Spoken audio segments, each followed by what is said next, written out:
Hello everyone, मैं हूं संदीप और आप देख रहे हैं डिफेक्टिव क्लासेस। जैसा कि आपने मेरी प्रीवियस वीडियो में देखा था, हम ट्रिग्नोमेट्रिक फंक्शन के बारे में पढ़ रहे थे। हमने पढ़ा था कि साइन और कोस फंक्शन की वैल्यू किन किन एंगल पे जीरो होती है या किन किन एंगल्स पे वैल्यू सेम रहती है।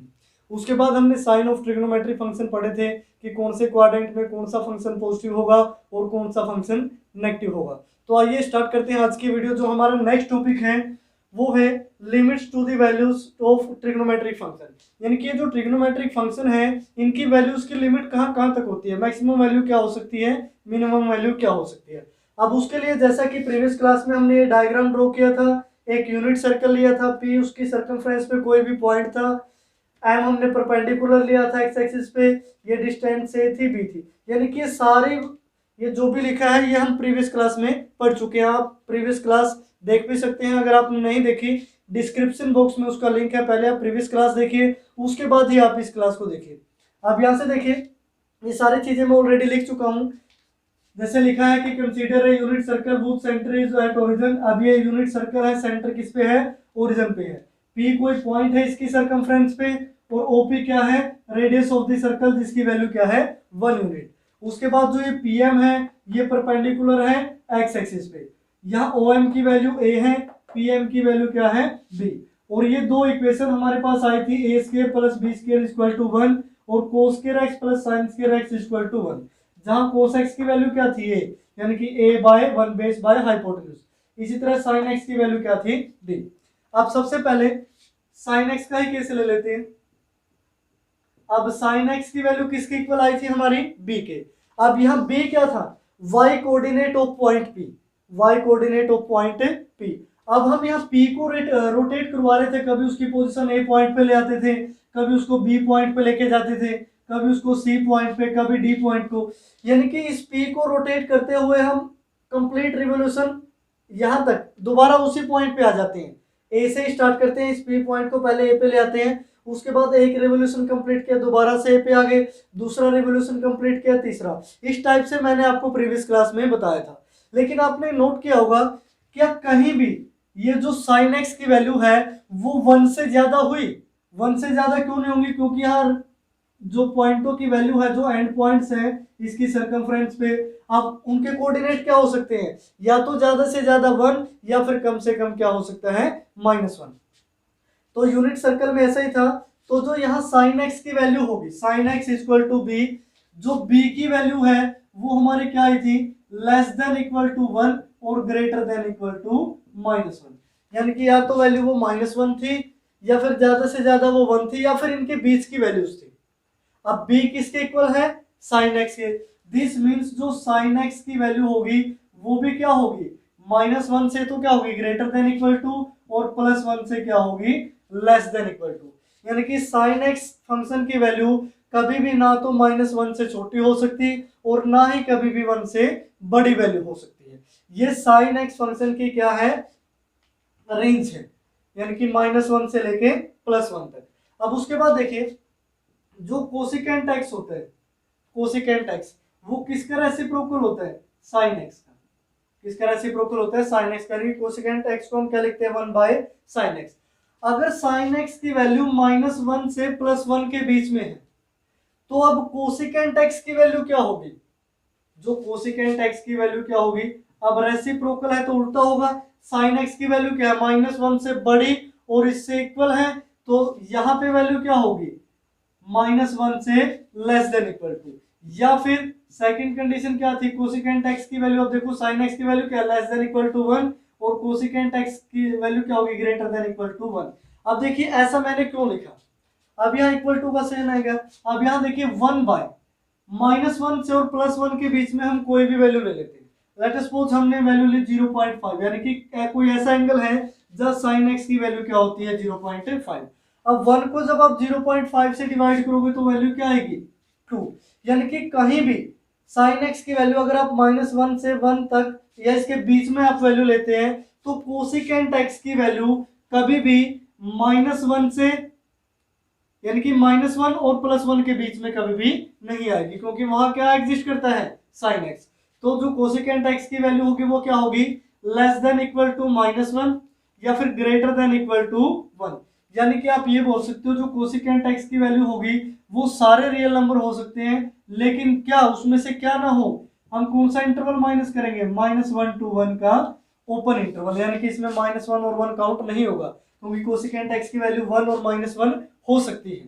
किस कंडीशन में, अगर यहाँ साइन एक्स की वैल्यू 1 हो जाए तो कोसिकेंट एक्स का आ गया 1, अगर यहाँ साइन एक्स की वैल्यू -1 हो जाए तो कोसिकेंट एक्स की वैल्यू क्या आई, -1। तो ये वैल्यू क्या होगी, कोसिकेंट की होगी, एक्स की होगी, यानी कि रियल नंबर में से अगर हम इसी इंटरवल को माइनस कर दें। उसके बाद देखिए कोस एक्स के केस में क्या होगा।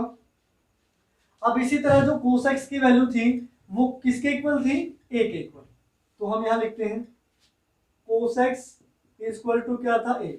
और हमने नोट किया था कि कंप्लीट रिवॉल्यूशन में जितने मर्जी हम रिवॉल्यूशन यहां लगाएं तो ए की वैल्यू भी क्या थी, -1 से और +1 के बीच में थी, यानी कि इस सर्कमफ्रेंस पे कोई भी ऐसा पॉइंट नहीं है जहां पे जो x का कोऑर्डिनेट है, जैसे जो कोस ए की वैल्यू थी वो क्या थी, a, यानी कि x coordinate of point p।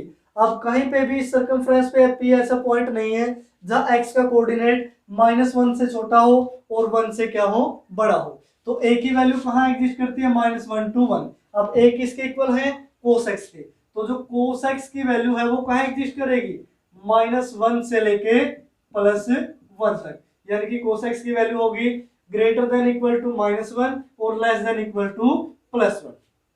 अब इसी तरह देखिए कोस का उल्टा क्या होता है, सेकेंट एक्स, जैसा हमने कोसिकेंट एक्स में किया था, साइन और कोसिकेंट एक्स के केस में किया था, एज इट इज अब ये किसका रेसिप्रोकल होता है, कोस एक्स का, यानी कि सेकेंट एक्स को हम क्या लिखते हैं, 1/cos x।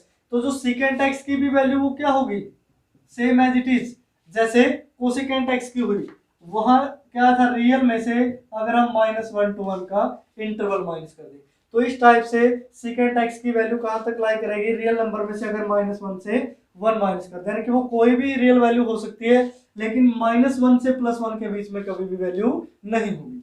उसके बाद देखिए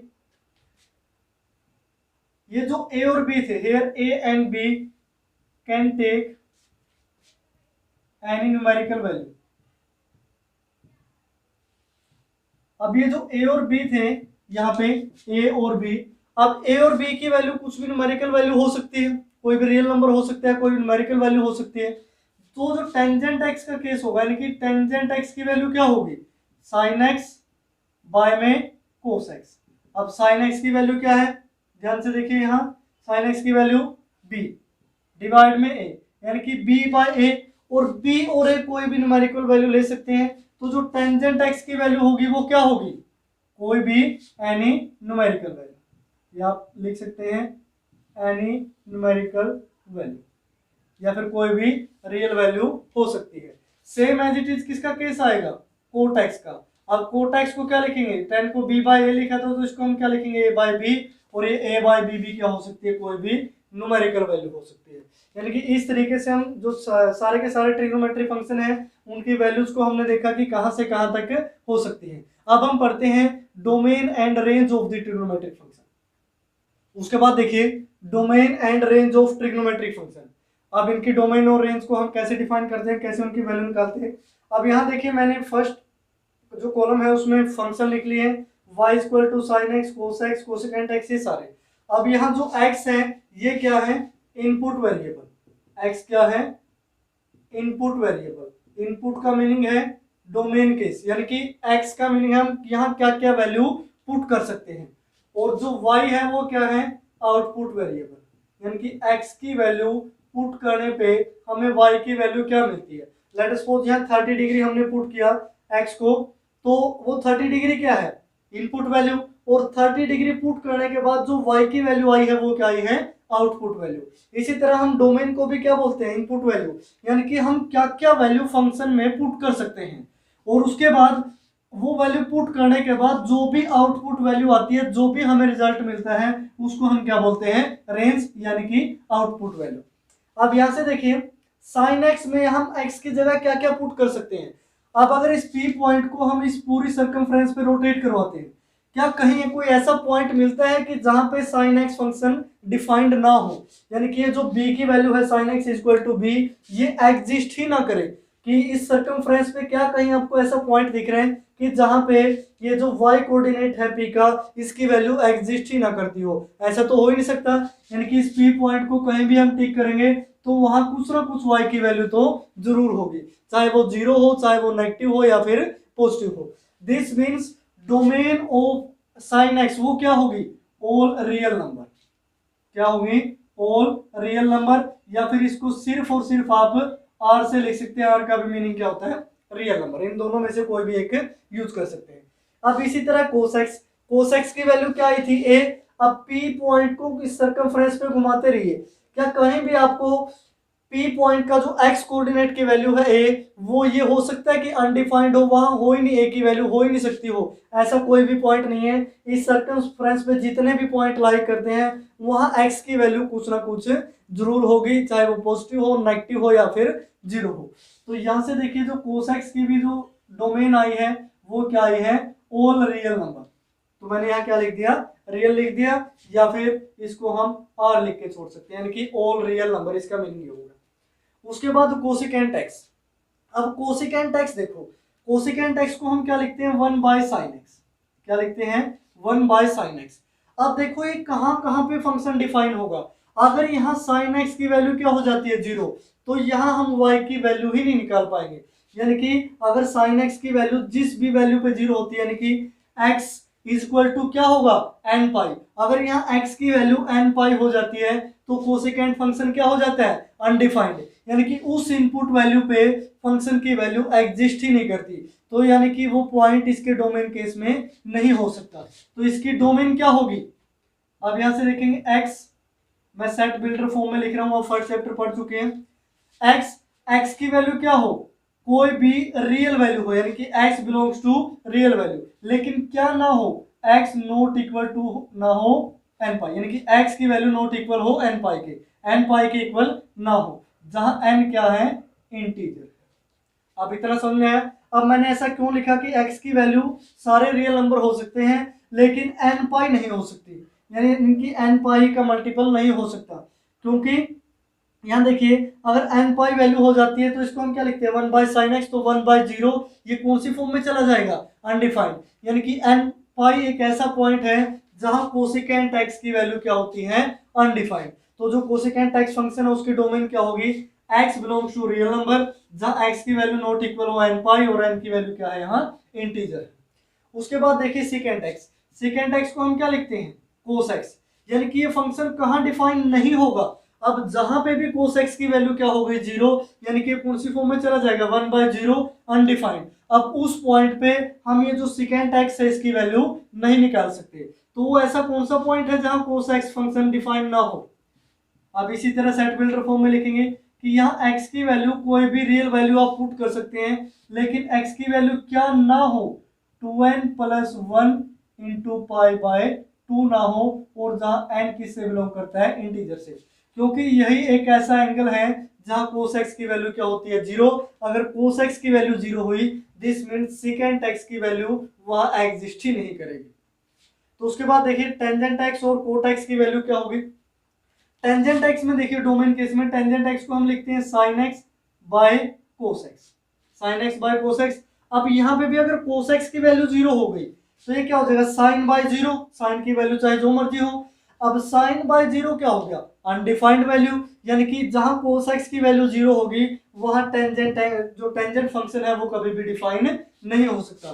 तो जो टेंजेंट एक्स की फंक्शन की डोमेन है वो क्या होगी, इसी तरह x belongs to real number और x नॉट इक्वल टू हो 2n + 1 इंटू π/2 और n बिलोंग करता हो इंटीजर से। यानी कि cos x की वैल्यू जहां 0 होगी वहां टेंजेंट x की वैल्यू डिफाइन नहीं होगी, यानी कि उस एंगल पे टेंजेंट x की वैल्यू डिफाइन नहीं होगी।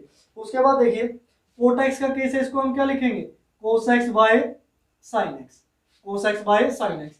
अब देखो जिस एंगल पे sin x की वैल्यू 0 होगी तो cos x की वैल्यू भले ही जो मर्जी रही हो, समथिंग बाय 0 क्या होता है, अनडिफाइंड यानी कि इनफाइनाइट। अब जहां पे भी sin x 0 होगा वहां ये कोट x फंक्शन डिफाइन नहीं होगा।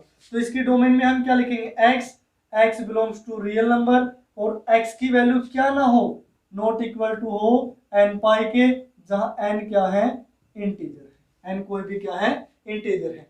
तो इस तरीके से हम इनकी डोमेन को डिफाइन कर सकते हैं। तो एक बार आप इसका स्क्रीनशॉट ले सकते हैं या फिर इसको ऐसे ही समराइज करें, याद करें। निकालने का तरीका मैंने आपको बता दिया है, यानी कि यही पॉइंट होंगे जहां देखिए सभी रियल नंबर पे साइन एक्स फंक्शन डिफाइन होता है, सभी रियल नंबर पे कोस एक्स फंक्शन डिफाइन होता है। जो कोसिकेंट एक्स है सभी रियल पे डिफाइन होगा, लेकिन एक्स की वैल्यू क्या ना हो, एन पाई ना हो। एन पाई को छोड़ के सारी वैल्यूज पे ये क्या है, डिफाइन। यानी कि ये जो हमने चार्ट बनाया है, इस सेकंड कॉलम में क्या लिखा है, डोमेन, यानी कि इनपुट वैल्यू, क्या क्या वैल्यू हम पुट कर सकते हैं इन फंक्शन में।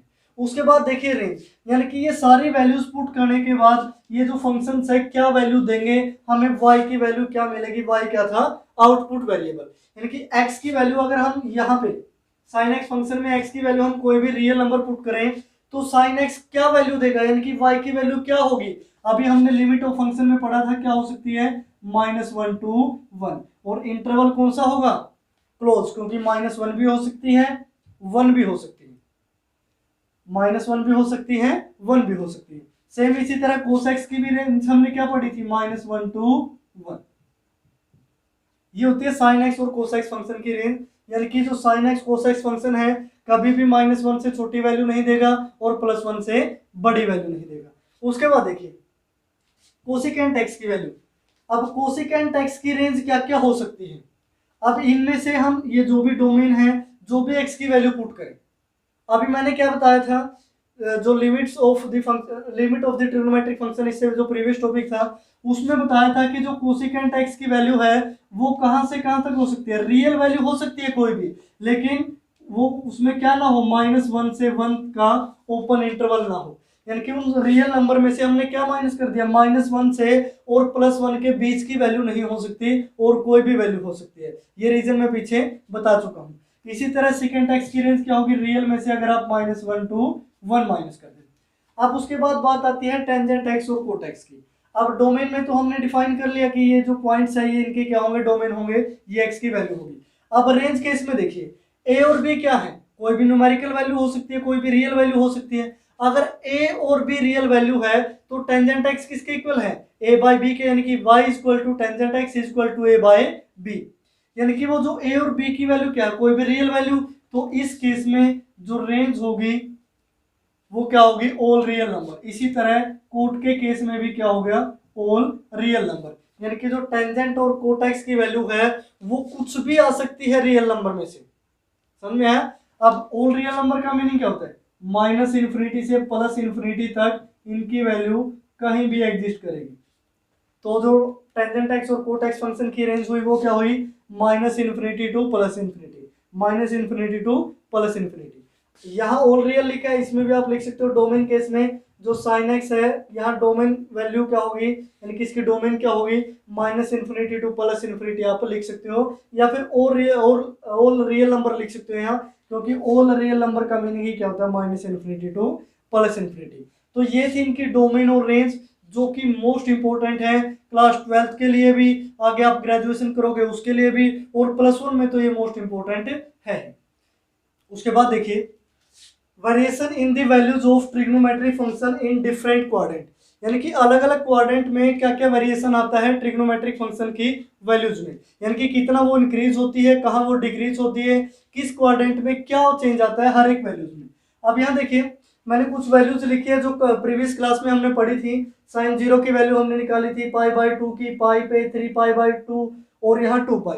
ये कुछ 4-5 एंगल थे जहां हमने साइन और कोस की वैल्यू डिस्कस की थी प्रीवियस क्लास में। अगर आपने प्रीवियस क्लास नहीं देखी है, मैं फिर बोल रहा हूँ कि डिस्क्रिप्शन में उसका लिंक है, आप वहां से उसको देख सकते हैं। अब यहाँ ध्यान से देखिए जो फर्स्ट क्वाड्रेंट था, फर्स्ट क्वाड्रेंट में क्या था, सभी ट्रिग्नोमेट्रिक फंक्शन पॉजिटिव थे। सेकंड क्वाड्रेंट में साइन और कोसिकेंट पॉजिटिव, थर्ड में टेंजेंट और कोट पॉजिटिव, और फोर्थ में कोस और सिकेंट पॉजिटिव। कल मैंने आपको रूल बताया था, after school to college, after school to college. अब यहाँ देखिए जो कैपिटल अल्फाबेट है स्टार्टिंग के, इसको आपने याद रखना था, आफ्टर स्कूल टू कॉलेज, ये ट्रिक बताई गई थी आपको इसको याद करने की। अब यहाँ इतनी चीजें हम पढ़ चुके हैं कि कौन से क्वाड्रेंट में फंक्शन है जो वो पॉजिटिव होगा और कौन से में वो नेगेटिव होगा। अब यहाँ देखते हैं 0 से π/2 साइन एक्स की वैल्यू, जो साइन फंक्शन है उसकी वैल्यू कहाँ से कहाँ तक जा रही है, 0 से 1, यानी कि ये 0 डिग्री है और ये क्या है π/2। जैसे आप 0 से π/2 जाते हो तो साइन एक्स की वैल्यू क्या होती है, यानी कि साइन फंक्शन की वैल्यू होती है इंक्रीज। साइन एक्स की वैल्यू क्या होती है, साइन फंक्शन की वैल्यू इंक्रीज होती है, कहां से, 0 से 1 तक जाती है। उसके बाद देखिए सेकंड इंटरवल है जो π/2 से पाई, π/2 से पाई। अब π/2 से जब पाई पे गए तो वैल्यू क्या हुई, 1 से 0 चली गई, यानी कि यहां वैल्यू क्या हुई, डिक्रीज, यानी कि 1 से वो किस तरफ बढ़ रही है, 0 की तरफ। उसके बाद देखिए जो थर्ड क्वाड्रेंट है, यानी कि पाई से 3π/2। अब देखिए पाई से 3π/2, 0 से क्या हो रही है, -1, यानी कि और कम होती जा रही है, तो अगेन डिक्रीज, यहां भी वैल्यू क्या हो रही है, डिक्रीज, और 0 से किसकी तरफ बढ़ रही है, -1। अब यहां फोर्थ क्वाड्रेंट की बात करें, इसको रफ कर देते हैं। फोर्थ क्वाड्रेंट में देखिए 3π/2 पे वैल्यू क्या थी, -1, और 2π पे दोबारा क्या हो गई, 0, यानी कि यहां वैल्यू क्या हुई, इंक्रीज हुई, इंक्रीज हो रही है, कहां से कहां, 0 से, सॉरी -1 से 0 की तरफ वैल्यू बढ़ रही है। अब वैल्यू क्या होना स्टार्ट होगी, इंक्रीज, यानी कि फर्स्ट और फोर्थ दो ऐसे क्वाड्रेंट है जहां साइन फंक्शन की वैल्यू क्या हुई, इंक्रीज, और सेकंड और थर्ड ये दो ऐसे क्वाड्रेंट है जहां साइन फंक्शन की वैल्यू क्या हुई, डिक्रीज। अब इसी तरह हम कोस फंक्शन के बारे में डिस्कस करते हैं कि जो कोस फंक्शन है उसकी वैल्यू कौन से इंटरवल में इंक्रीज होगी और कौन से इंटरवल में डिक्रीज होगी। तो यहां मैं इसको रफ कर देता हूं, ये यहाँ वाई एक्सिस लिखा था। अब कोस फंक्शन की वैल्यू देखिए 0 से लेके π/2 तक, 1 से कहां चली गई, 0, यानी कि 0 से π/2 जो कोस एक्स की बात हम कर रहे हैं वो वैल्यू क्या हुई, डिक्रीज। मैं डिक्रीज को ऐसे लिख देता हूं, यानी कि एरो नीचे की तरफ है तो वो डिक्रीज है, ऊपर की तरफ है तो वैल्यू इंक्रीज हो रही है। तो यहाँ वैल्यू 1 से कहां तक चली गई, 0 तक, यानी कि डिक्रीज होती हुई 1 से 0 चली गई। उसके बाद π/2 से पाई तक, अब देखिए π/2 से पाई, यानी कि 0 से कहां जा रही है, -1, अब भी ये क्या हो रही है, डिक्रीज, तो अब भी वैल्यू क्या है, डिक्रीजेस, 0 से कहां तक जा रही है, -1। उसके बाद देखिए पाई से 3π/2, यानी कि थर्ड क्वाड्रेंट में -1 से वैल्यू क्या हो गई, 0, यानी कि अब वैल्यू इंक्रीज होना स्टार्ट हो गई थर्ड क्वाड्रेंट में, यानी कि -1 से किसकी तरफ बढ़ रही है, वो 0। यानी कि जैसे आप कोस पाई से कोस 3π/2 तक बढ़ते हैं तो वैल्यू इंक्रीज होना स्टार्ट होती है, -1 से 0 की तरफ बढ़ती है। अब फोर्थ क्वाड्रेंट में देखिए 3π/2 से 2π, यहाँ 0 से वैल्यू क्या हुई, 1, तो यहाँ भी वैल्यू क्या हुई, इंक्रीज, कहां से कहां तक, 0 से 1 की तरफ बढ़ी। अब कोस फंक्शन में हमने क्या देखा कि जो फर्स्ट और सेकंड क्वाड्रेंट है वहां कोस फंक्शन की वैल्यू क्या होती है, डिक्रीज, और उसके बाद जो थर्ड और फोर्थ क्वाड्रेंट है वहां कोस फंक्शन की वैल्यू क्या होती है, इंक्रीज। इस तरीके से आप जो अदर ट्रिग्नोमेट्रिक फंक्शन है उनकी वैल्यू आप निकाल सकते हो। जैसे फर्स्ट क्वाड्रेंट कहां से कहां तक था, 0 से π/2 तक, सेकंड क्वाड्रेंट π/2 से पाई, थर्ड क्वाड्रेंट पाई से 3π/2, फोर्थ क्वाड्रेंट 3π/2 से 2π। ठीक है, ये मैंने क्वाड्रेंट लिख दिए। अब यहाँ लेट सपोज आपको सेकेंड फंक्शन की वैल्यू देखनी है, सेकेंड एक्स। अब सेकेंड फंक्शन की वैल्यू कैसे देखोगे, सेकेंड क्या होता है, 1/cos x। तो पहले तो ये जितने सारे एंगल इन पे आप सेकेंड एक्स की वैल्यू निकाल लीजिए। सेकेंड 0 की वैल्यू क्या होगी, सेकेंड 0 डिग्री, यानी कि 1/cos, cos 0 की वैल्यू क्या है, 1, यानी कि 1/1, यहाँ वैल्यू क्या आई, 1। तो सेकेंड π/2 की वैल्यू क्या होगी, यानी कि 1/cos π/2, और cos π/2 क्या है, 0, यानी कि 1/0, ये क्या हो गया, इनफाइनाइट।